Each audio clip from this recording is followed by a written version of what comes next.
Hello everyone, welcome to वेदीफाइल। तो आज हम बात करते हैं बच्चों केमिकल रिएक्शंस के अंदर सेकंड रिएक्शन, हमारी रिएक्शन ऑफ वाटर के साथ। कार्बन फैमिली एलिमेंट्स की रिएक्शन वाटर के साथ करा दें तो हमें क्या प्रोडक्ट मिलेंगे, अब उसके बारे में बात करते हैं हम। तो जो हमारा कार्बन, सिलिकॉन और जर्मेनियम होता है are do not affected by water, वो वाटर के साथ रिएक्शन नहीं करते हैं, वो वाटर के साथ रिएक्शन नहीं देते हैं। बात क्लियर है।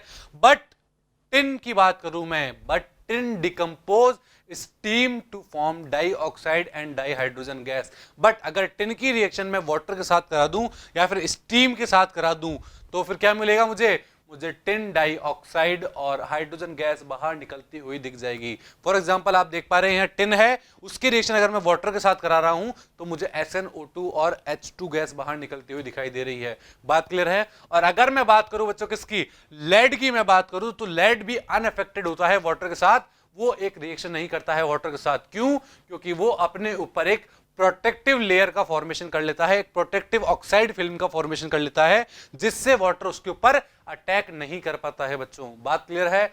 बात समझ में है बच्चों कि क्यों लेड अनअफेक्टेड रहता है वाटर के साथ? तो केवल और केवल कार्बन फैमिली में टिन ने ही वाटर के साथ रिएक्शन करी है और टिन डाइऑक्साइड और हाइड्रोजन गैस को इवॉल्व किया है। बात क्लियर है। अब हम बात करते हैं बच्चों रिएक्शन विद हेलोजेंस की। हमने क्या क्या कवर कर लिया है? रिएक्शन विद वाटर थी एक, हमने वो कवर कर लिया है जहां पर केवल टिन रिएक्शन कर रहा था, और एक हमने रिएक्शन विद एयर पढ़ लिया था जिसमें हमने ऑक्साइड्स का फॉर्मेशन किया था और उनके नेचर के बारे में पढ़ा था। बात क्लियर है। आज हम क्या पढ़ रहे हैं?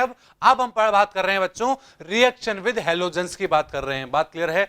These element can form dihalides and tetrahalides. वो MX2 करके डाइहैलाइड्स भी फॉर्म करते हैं और MX4 टेट्राहैलाइड भी फॉर्म करते हैं। और यहां पर X बच्चों फ्लोरीन हो सकता है, क्लोरीन हो सकता है, ब्रोमीन हो सकता है या आयोडीन हो सकता है, कोई भी हेलोजन ग्रुप हो सकता है। तो वो डाइहैलाइड भी बनाते हैं MX2 और टेट्राहैलाइड भी बनाते हैं MX4। बात क्लियर है। Except carbon, all other members react directly with halogens under suitable condition to make halides and tetrahalides. बात क्लियर है बच्चों। क्या बोला मैंने?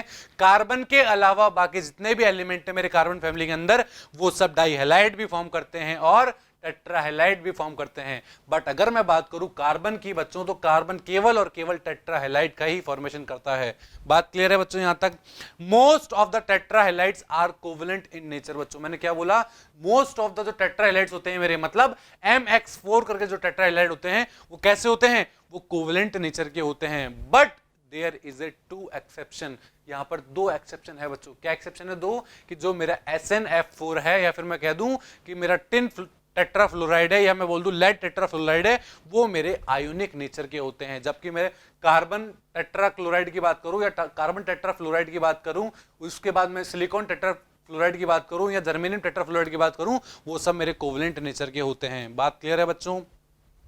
Heavier member germanium to lead are able to make halides of formula MX2।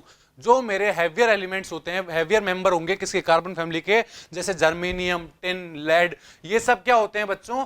ये मेरे डाइहैलाइड बनाने की टेंडेंसी ज्यादा रखते हैं। क्यों? क्योंकि हम सभी को पता है बच्चों कि जो डाइहैलाइड की स्टेबिलिटी है वो ऊपर से नीचे आने पर इंक्रीज होती है। और इंक्रीज क्यों होती है बच्चों बताइए? क्योंकि ऊपर से नीचे आने पर +2 ऑक्सीडेशन स्टेट की स्टेबिलिटी इंक्रीज होती है। और अगर +2 ऑक्सीडेशन स्टेट की स्टेबिलिटी इंक्रीज होगी दैट मींस वो 2 इलेक्ट्रॉन ही लूज कर सकता है, वो मेरा मेटल जो भी होगा।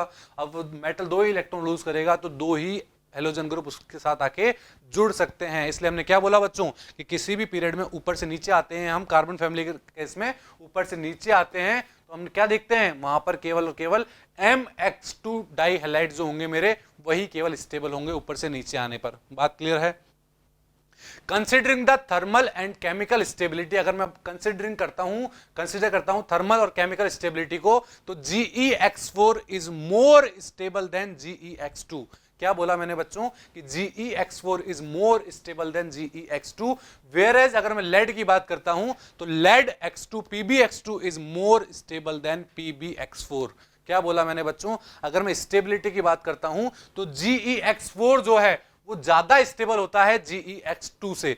बट अगर लेड की बात करता हूं तो लेड के अंदर क्या होगा बच्चों? जो लेड डाइहैलाइड होगा वो ज्यादा स्टेबल होगा किससे? लेड टेट्राहैलाइड से। बात क्लियर है। ऐसा क्यों बोला मैंने बच्चों? क्योंकि हमें पता है ऊपर से नीचे आने पर +2 ऑक्सीडेशन की स्टेबिलिटी बढ़ती है, और +2 ऑक्सीडेशन स्टेट की स्टेबिलिटी अगर बढ़ रही है तो नीचे वाले कंपाउंड मेरे केवल 2 ही हैलोजेंस को अपने साथ जोड़ने की टेंडेंसी रखेंगे। बात क्लियर है, यहां तक समझ में आया बच्चों? एक्सेप्ट CCl4, अगर मैं कार्बन टेट्राक्लोराइड को छोड़ दूं तो other tetrachloride MX4 are easily hydrolysed by water, वो वाटर के साथ इजीली हाइड्रोलाइज हो जाते हैं, जबकि कार्बन टेट्राक्लोराइड इतना इजीली हाइड्रोलाइज नहीं होता बच्चों। ऐसा क्यों बच्चों? ऐसा क्यों होता है? Because the central atom can accommodate the lone pair of electron from oxygen atom of water molecule in d orbital। अगर मैं बाकी मेंबर की बात करूं तो वो सब अपने d ऑर्बिटल के अंदर वाटर के इलेक्ट्रॉन्स को ले सकते हैं, बट मैं कार्बन की बात करूं तो कार्बन के पास तो d ऑर्बिटल होता ही नहीं है बच्चों, दैट मींस वो इलेक्ट्रॉन अपने पास नहीं ले सकते। फॉर एग्जांपल मैं बात करता हूं SiCl4 की, सिलिकॉन टेट्राहैलाइड या सिलिकॉन टेट्राक्लोराइड की मैं बात करता हूं बच्चों। Firstly SiCl4 silicon tetrachloride undergoes hydrolysis by initially accepting lone pair of electron from water molecule. क्या बोला मैंने बच्चों? सबसे पहले क्या करेगा सिलिकॉन जो टेट्राहैलाइड है वो क्या करेगा? इनिशियली वाटर मॉलिक्यूल के अंदर से इलेक्ट्रॉन को अपने पास क्या कर लेगा? एक्सेप्ट कर लेगा बच्चों, अपने किसमें? अपने d ऑर्बिटल जो होगा सिलिकॉन का उसके अंदर एक्सेप्ट कर लेगा। बात क्लियर है?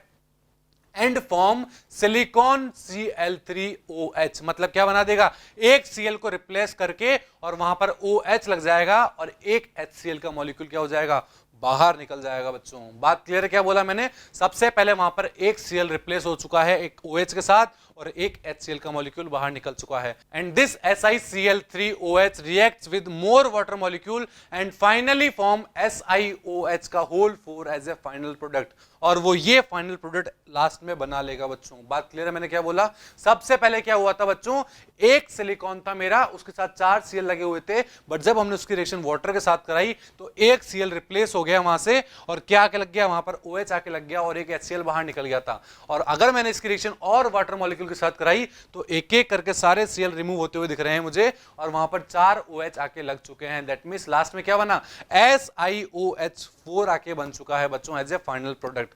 बात क्लियर है बच्चों? समझ में आया बच्चों आपको कि किस तरह हमने हैलाइड की रिएक्शन पढ़ी है? तो आई होप आप सबको ये समझ आया होगा। Thank you.